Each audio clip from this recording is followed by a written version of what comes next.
When it comes to the damage to Aaron Hernandez's brain, doctors say they've never seen anything like it.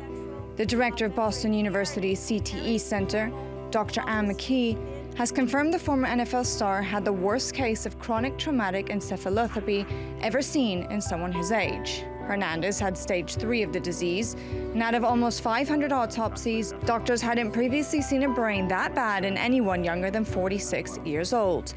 He was only 27. Not only was it advanced microscopically, especially in the frontal lobes, which are very important for decision-making, judgment, and cognition, but we could see damage to the inner chambers of the brain, the septum. In other words, Hernandez's brain had severe tissue loss and large holes, which Dr. McKee attributed to repeated head trauma over a long period of time.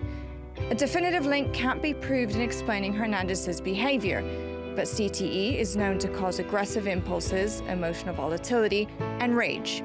Regardless, the extensive damage to a brain in someone as young as Hernandez suggests that the problem of CTE in the NFL just got worse.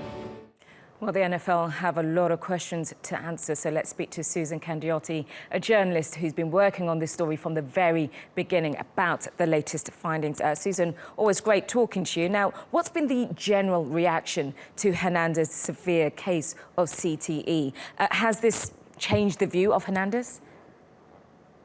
I don't know that it has changed the view of many people about this, but it certainly, at the very least, is another element of what might have led to his behavior. Now, if you notice what Dr. McKee, who's done this tremendous research herself, said, I cannot explain whether this severe damage from CTE to Hernandez's brain made him a killer. She falls short of saying that.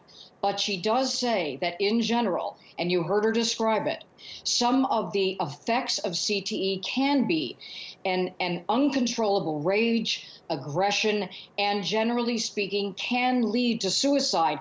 We have seen evidence of this in other former football players who committed suicide. For example, Junior Seau. And in fact, he committed suicide, but he was much, much older than Aaron Hernandez. He was 46 years old at the time he took his own life. Well, now that we have these results, will it have any impact on the Hernandez's family's lawsuit against the NFL? Well, that's certainly a possibility. They would like to think so. Already the family is suing the NFL and Riddle. That's the manufacturer that makes the helmets for all NFL players and even other players at a much younger age. They are, the attorneys for Aaron Hernandez are saying that there was a vast conspiracy in the NFL to hold back some of the information they have about the dangers of concussions, and that furthermore, that the makers of the helmets, that Riddle, could have done more to make safer helmets, and that they didn't disclose this information to NFL players. And far more important than that, perhaps as well, is how young, how the damage can affect even younger players. That is very much at issue here. Will this frighten parents into taking their players out of the sport, their children, from playing football at such a tender age, now that we see how much damage it can do in the long term? Well, following on from that answer, can you see other players taking early retirement because of these findings? It's very damaging. Well, it's certainly a possibility. Obviously, they're watching what has taken place. And certainly, the helmets can only protect so much. In fact, the company that makes it says that they're trying to come up with a better way to make a better helmet that offers more protection.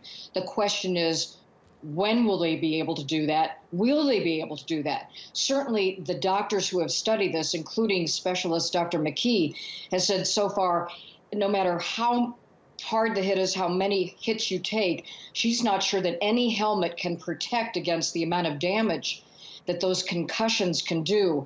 And it's still unclear how far this can go back. When did it begin with Aaron Hernandez? He played football since the age of 6. And look at how much damage it did to him by the age of his early 20s. and by the time he committed suicide at age 27. Well, you just made a very interesting point about the helmets. I mean, aren't the helmets creating a false sense of security? I mean, can you see the NFL actually changing the rules so that the players don't wear helmets, and in fact, they have to just change their way of playing? Well, certainly that is the debate. How much can a helmet really protect against concussion? The NFL has argued that it has tried to make the game as safe as it can. It has tried to increase the penalties for hits.